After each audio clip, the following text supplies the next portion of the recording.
जय Siya Ram.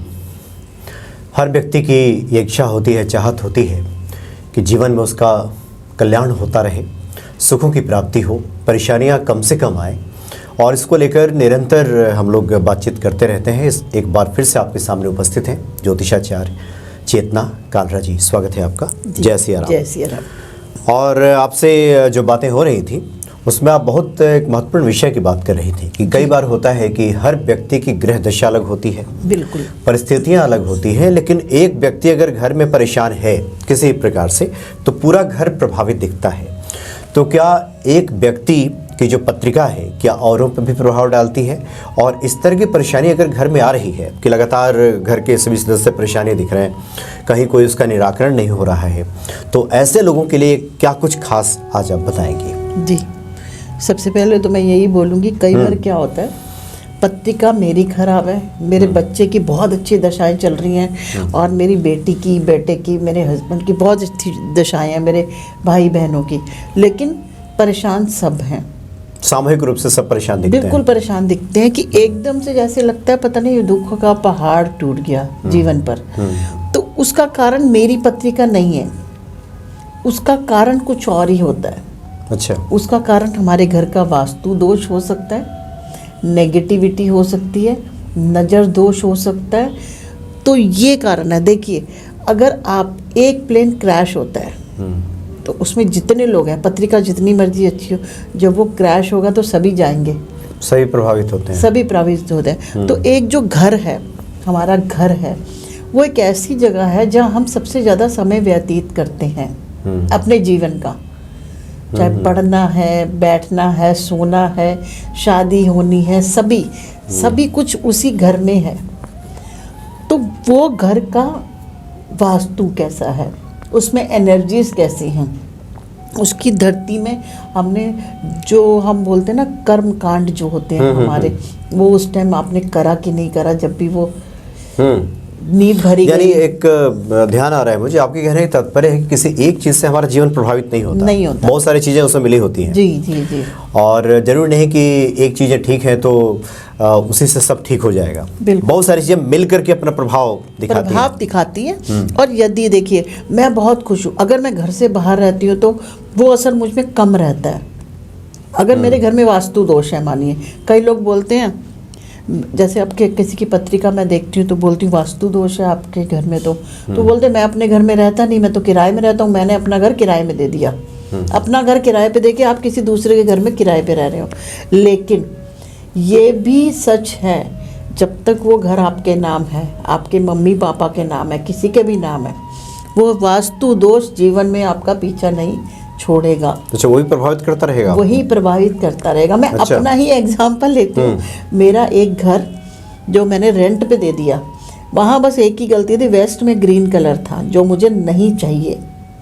Green colour नहीं होना चाहिए था, वो शेड से कुछ लगे हुए थे, उसका दोष मुझे जीवन भर मिला। थोड़ी सी सीलन वहाँ भी थी, अब जिस मकान में रहती हूँ थोड़ी सीलन वहाँ भी है। अच्छा, लेकिन प्रभाव मिलता है। अब ये है कि चलो हमें तो उपाय पता है, हम उपाय करके थोड़ा सा उस मुसीबत से निकल जाते हैं। लेकिन आप देखिए, सिंकिंग शिप होती है, सिंकिंग शिप, जिसमें एक नाव में छेद होगा, उस नाव में जो भी चढ़ेगा वो प्रभावित जरूर होगा। बिल्कुल, क्योंकि सभी सिंक करेंगे हम लोग, चाहे कोई भी हो। और आप वर्ल्ड के किसी कोने में चले जाइए, अगर आपके घर में वास्तु दोष है तो आपका पीछा नहीं छोड़ेगा जब तक कि वो घर का वास्तु दोष ठीक नहीं करवा लेते। कुछ मंत्र जाप होते हैं, कुछ चीज़ होते हैं, या उसको बेच नहीं देते। अच्छा, बहुत सारे लोग हमसे मिलते हैं, जब बातचीत करते हैं तो वो कहते हैं कि चारों तरफ से परेशानी आ रही है जी, तो उन्हें समझ में नहीं आता करें क्या। वास्तु पर ध्यान दें, कर्मकांड कराएं, पूजा पाठ कराएं, कुंडली दिखाएं, अरे इस तरह से बहुत संशय की स्थिति रहती है। तो आप लोगों की एडवाइस क्या होती है कि ऐसे लोग क्या करें, पहले कहाँ ध्यान दें? क्योंकि सब तो धीरे धीरे दिया जाएगा, पहला ध्यान कहाँ दें? देखिए, इंस्टेड 5 लोगों की पत्रिका दिखाने से अच्छा अपने घर का वास्तु करा लो।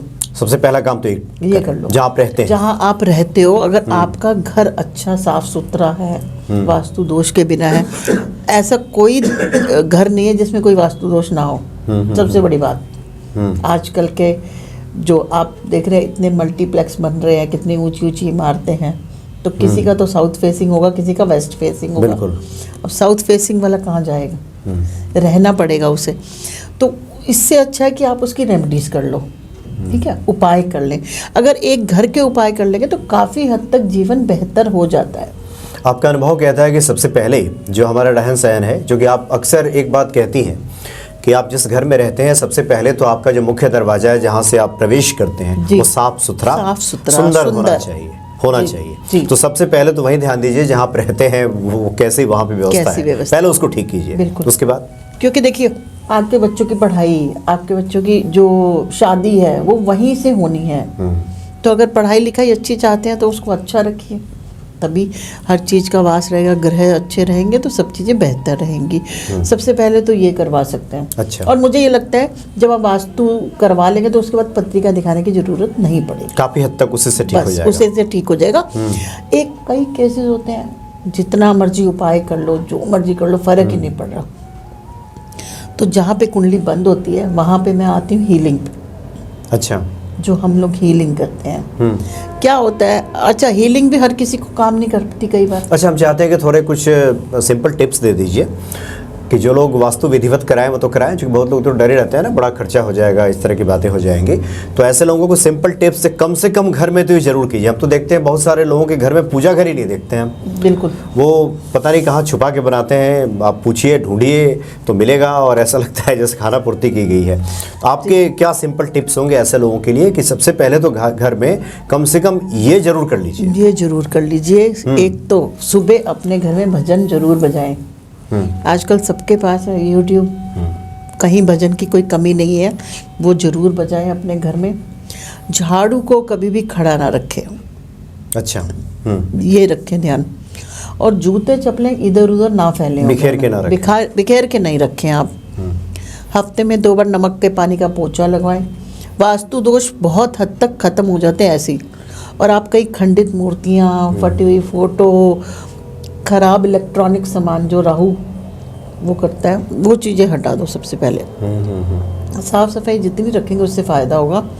और घर में एक भगवान के लिए जगह बनाइए। बिल्कुल, भगवान के लिए जगह बनाइए और धूप दीप दिखाइए उन्हें, बिल्कुल दिखाइए, ये नियम से दिखाइए। आप नहीं दिखाते अपने बच्चों को बोलिए, कोई भी सदस्य, घर का एक सदस्य धूप दीप जरूर दिखाए।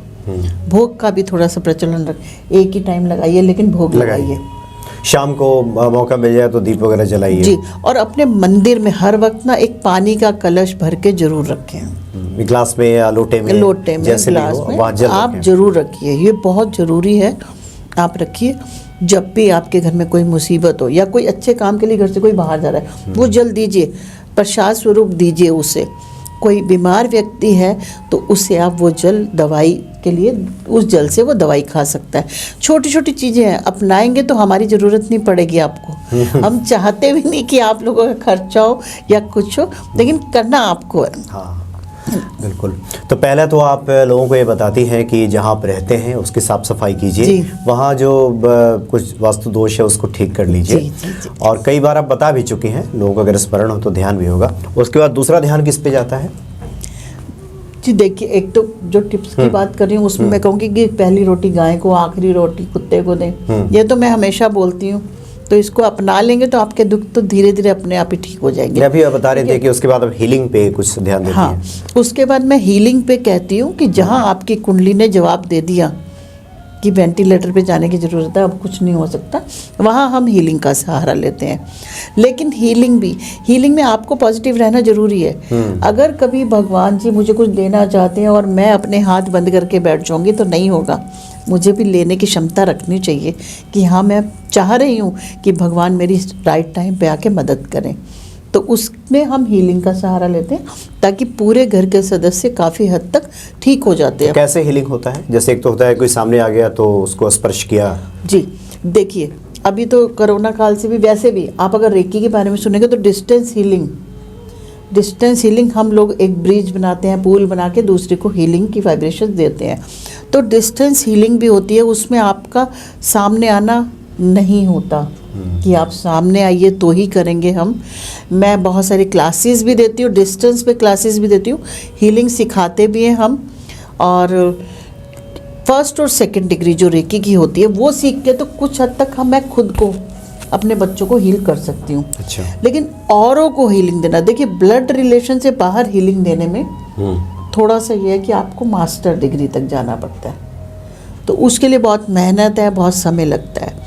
लेकिन अगर हीलिंग में ऐसा सोचे, अब हीलिंग की बात करो तो सबको लगता है मैं आ नहीं पाऊंगी आपके पास या मैं नहीं बुला पाऊंगी आपको, तो उसमें हम डिस्टेंस हीलिंग से ठीक कर देते हैं और हीलिंग 43 डेज की होती है। डिस्टेंस हीलिंग ये कैसे होता है? रेकी डिस्टेंस हीलिंग होती है। इसमें ना कुछ सिंबल्स होते हैं, वो सिंबल से जैसे हम पुल बना लेते हैं ना, एक ब्रिज बना लिया मैंने, जैसे समझिए दिल्ली से गाजियाबाद के बीच में एक ब्रिज बना लिया, उस ब्रिज से अपनी थॉट्स भेजे, वो डायरेक्ट गाजियाबाद पहुंचेंगे। कुछ सिंबल्स हैं, वो सिंबल्स हम उसी से शेयर कर सकते हैं जो रेकी चैनल हो। अच्छा। जो भी हीलिंग में हो, हम ये हमारे गुप्त सिंबल्स होते हैं जिनको हम शेयर नहीं कर पाते, तो उस तरीके से करुणा रेकी है, करुणा हीलिंग है, बहुत सारी पद्धतियां हैं। लक्ष्य आपको ठीक करना है, वो किसी भी माध्यम से करें, वो हमारा काम है, आपको ठीक करना है, लेकिन उसमें आपकी पॉजिटिविटी बहुत ज़रूरी है। जी जी, नहीं आप चूँकि जब भी लाइव प्रोग्राम्स में भी रहती हैं तो हमने सुना है कि आप ज़्यादातर पॉजिटिव थॉट्स पे बात करती हैं कि लोगों को पहले तो सकारात्मक सोच रखनी होगी जी, कि विश्वास तो रखना ही होगा। मैं आपको सीरियसली बोलूँ, कई कैंसर के पेशेंट भी बहुत सालों जी गए, बहुत आगे निकल गए, कईयों ने अपनी बीमारियां खुद हील कर ली सिर्फ पॉजिटिव थॉट्स से। तो इसलिए पॉजिटिव रहिए, आपको ज़रूरत ही नहीं पड़ेगी किसी की कि मैं ठीक हूँ, मुझे कुछ नहीं हुआ। अभी देखिए एक इंसान सुबह 3:20 पर उठ के बोलता है मैं भाग्यशाली हूँ, मैं भाग्यशाली हूँ, बोल के देखिए कभी। भाग्यशाली कौन होता है? जिसका स्वास्थ्य अच्छा हो, जिसका पैसा अच्छा हो, जिसके बच्चे ठीक हों, जिसके पास सब कुछ हो, वही भाग्यशाली होगा। तो जब आप बोलें कि मैं भाग्यशाली हूँ तो आपका सब कुछ ठीक होगा। तो एक बार करके देखेंगे। अच्छा, शुरू में हम लोग चर्चा कर रहे थे कि कई बार होता है कि एक ही घर में जी कोई एक व्यक्ति की वजह से भी पूरा घर प्रभावित दिखाई देता है, तो इसका कारण क्या होता है? कि हालांकि अलग अलग लोगों की अलग अलग पत्रिकाएं होंगी, अलग अलग ग्रह दशाएं होंगी, तो इसके लिए मैं स्मरण दिलाऊं, शायद वास्तु इसके लिए होता है कि जी वास्तु की वजह इसके लिए वास्तु की वजह से होता है। अब देखिए जैसे अभी क्या होता है, कहते हैं शादी के बाद थोड़ी ज़िंदगी चेंज हो जाती है। शादी, अगर मेरी शादी हुई तो मेरे हस्बैंड के जो प्लैनेट है वो मेरे को काम आएंगे, मेरी प्लैनेट उनको काम आएंगे। तो वहाँ अगर कहेंगे एक हस्बैंड वाइफ की पत्रिका में अगर दोष चल रहा हो तो दूसरा परेशान होता है, ये सच है। और आपको बोलो हेड ऑफ द फैमिली परेशान होगा तो पूरा परिवार प्रभावित होता है। लेकिन जो मेन कॉज क्या ढूंढो, बच्चे की कुंडली बहुत अच्छी फिर भी बच्चा परेशान है क्योंकि पिताजी परेशान है, लेकिन मेन कॉज वास्तु ही होता है जिसकी वजह से पूरा घर खराब होता है। देखिए एक जहरीला पानी, मेरी पत्रिका अच्छे होने से क्या, अगर मैंने जहरीला पानी पी लिया, मेरे पूरे परिवार ने पी लिया, तो हम सभी जाएंगे, चाहे किसी की पत्रिका अच्छी हो चाहे खराब हो। तो यही एक घर का वास्तु होता है। एक छत के नीचे जहाँ हम बैठते हैं, और सब जानते हैं सबसे ज़्यादा समय व्यतीत हम वहीं करते हैं, और स्पेशली लेडीज़ के लिए मैं कहती हूँ सबसे ज़्यादा समय उनका किचन में व्यतीत होता है। तो किचन का वास्तु अच्छा होना चाहिए। वास्तु के हिसाब से देखिए, तोड़ फोड़ का मतलब नहीं होता, कुछ उपाय होते हैं जिनको करने मात्र से चीज़ें बेटर होती हैं। जी जी, क्योंकि हर कोई वास्तु से डरता है कि आप बोलोगे ये दीवार बंद कर दो, ये दीवार खोल दो, ये खिड़की हटा दो, ये दरवाज़ा यहाँ कर दो, तो मैं उस पर कभी सहमत नहीं होती। क्योंकि जब आप एक सोसाइटी में रहते हैं, फ्लैट्स में रहते हैं, वहाँ तो ये संभव ही नहीं है कि आप कर सकें। अच्छा, एक और बताएं, चूँकि जो टैरो कार्ड रीडर्स हैं, फेंग शुई के जानने वाले लोग हैं, बहुत सारे जो उपाय बताते हैं उसको आमतौर पे लोग कहते हैं कि एक तरह से रेडीमेड फूड्स की तरह है, जिसको हम लोग कहते हैं पैकिंग वाले फूड्स। ये कितना काम करता है? चूँकि हम देखते हैं कि आप लोग ही बताते हैं कि ये रख लीजिए, वहाँ ऐसे रख लीजिए, ये कितना काम करता है? देखो आप मेरी बात सुनो, हम इंडियन बचपन से राम राम सुनते आ रहे हैं, राम, तो वो ना एक जो हम बोलते हैं वो यहाँ से बोल रहे हैं, दिल से बोल रहे हैं, ठीक है। जब हम अगर यही हम चाइनीज़ प्रेयर पे आए, हमें उसके शब्द ही नहीं समझ आते हैं, बस हम बोल रहे हैं क्योंकि हाँ किसी ने बोला इसको करने से अच्छा होगा, मतलब भाव नहीं समझ रहे, भाव नहीं समझ रहे। तो जब आप बिना भाव के कोई भी काम करोगे नहीं होगा। सिर्फ इसलिए कोई प्रोडक्ट रख लोगे कि नहीं जी मैडम ने बताया है, तो मुझे नहीं लगता। अच्छा हाँ, लाफिंग बुद्धा बहुत फेमस हो गए, लाफिंग बुद्धा, लेकिन लाफिंग बुद्धा के यही है कोई गिफ्ट दे तो अच्छा है, खुद तो खरीद के रखते नहीं। अच्छा, उसमें फ़ायदा नहीं होगा? फ़ायदा नहीं होगा। तो आजकल तो लोग जो जान जाएंगे वो गिफ्ट ही नहीं देते, गिफ्ट ही नहीं देते। जी। तो फिर अगर गिफ्ट में मिले तो ही अच्छे होते हैं, लेकिन मैं ये कहूँगी कि उसके इंस्टेड उसके आप चाइनीज़ उस पर जा रहे हैं, अपनी कुछ चीज़ें कर लीजिए, मंत्र जाप कीजिए, बहुत अच्छे रिजल्ट मिलते हैं मंत्र जाप से। ऐसा कुछ नहीं है कि नहीं मिलते, बहुत अच्छे अच्छे रिजल्ट्स मिलते हैं। हमारे ग्रंथों में, पुराणों में, वेदों में इतनी अच्छी अच्छी रेमेडीज़ हैं। अभी तो यूनिवर्सल स्विच वर्ड पे काम कर रहे थे, अब तो हम इस पे भी आ गए हैं, सनातन स्विच वर्ड पे आ गया। पीछे मैंने एक स्विच वर्ड है अणिमा, अणिमा। अणिमा स्विच वर्ड जो है, जो कैंसर की गांठ है ना वो तक गला देता है उसको। ये अणिमा जो है, ये हनुमान जी के जो रिद्धि सिद्धि है ना जी, उसी में से वो अणिमा आता है। अणिमा अणिमा आता है। सिद्धि है एक। जी।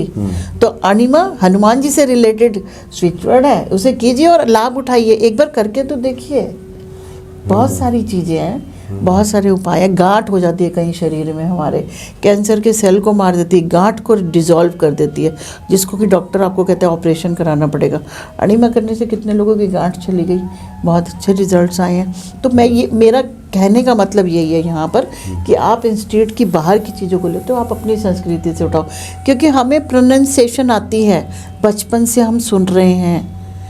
हनुमान जी बोलना बहुत आसान है, कहीं चाइनीज़ प्रेयर करने से अच्छा कि एक हनुमान जी बोलना बहुत आसान है। क्योंकि आजकल मैं देख रही हूँ, कई जगह मैंने देखा, कुछ यंत्र दिया, कुछ अजीब सा, उसके साथ एक पेपर पे इंग्लिश प्रेयर लिख के दे दी, इसको साथ में बोलते रहे। तो उसमें जितना टाइम वेस्ट कर रहे हो उससे अच्छा तो आप गायत्री मंत्र हाँ, चूंकि बगैर अर्थ जाने, बगैर भाव से जुड़े, देखिए कीजिए, कोई दिक्कत नहीं है, लेकिन भाव कब तक नहीं आता, जब तक मुझे मतलब नहीं पता। अब गायत्री मंत्र आप करेंगे, बचपन से हम माँ बाप कराते आ रहे हैं, सब सुनते आ रहे हैं, स्कूल में भी सुनते थे, सब जगह सुन, तो वो हमें पता है गायत्री मंत्र में क्या शक्तियाँ हैं। तो वो ज़्यादा भाव से जो चीज़ की जाए वो असर ज़रूर करती है। जी हाँ, जी हाँ जी। तो ये हमारी आपकी जो चर्चा आपने जो की है उसमें कोशिश यही रही कि व्यक्ति के जीवन में जो कठिनाइयाँ, संघर्ष आते हैं तो ईश्वर की शरणागति तो उपाय है ही, लेकिन इन माध्यमों से भी आप अपने जीवन का अनुकूल कर सकते हैं। जो ईश्वर की शरणागति तो एक दिन में होगी नहीं, ये तो भाव से जुड़ने में आपको समय लगेगा, धीरे धीरे समय लगेगा। तब तक पहला काम जो अक्सर आप कहती हैं, अपने घर जहाँ आप रहते हैं उसको ठीक करने की आवश्यकता है। बिल्कुल। और बाकी तो जो ज्योतिषीय उपाय हैं वो सब तो हैं ही, और हीलिंग पे आप काफ़ी जोर देती हैं कि मैं हीलिंग पे बहुत जोर देती हूँ। ये एक तरह से हीलिंग मतलब ये ऊर्जा का स्थानांतर, ट्रांसफर है। ट्रांसफर है। अच्छा। एक ऊर्जा को दूसरे स्तर तक ऊंचा उठाना, यही हीलिंग है। जी जी। तो जो आपने बताया है, निश्चित तौर पे इस पे ध्यान देने की आवश्यकता है, ये सब करने की आवश्यकता है।